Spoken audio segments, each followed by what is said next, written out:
very sweet. Sweet? Mm-hmm. Sweet and salty. Good? Yeah. So good. We have really a huge variety and assortment of seafood, all locally from right here in Moranama. And then we have the next dish, which is sauteed down with some tomatoes and onions. Well, this looks like it needs a nice squeeze of lime. The lady also cooked this at her home. Let's try this one next.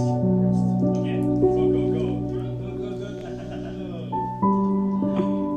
think that's how it's. It looks like a red snapper. Maybe a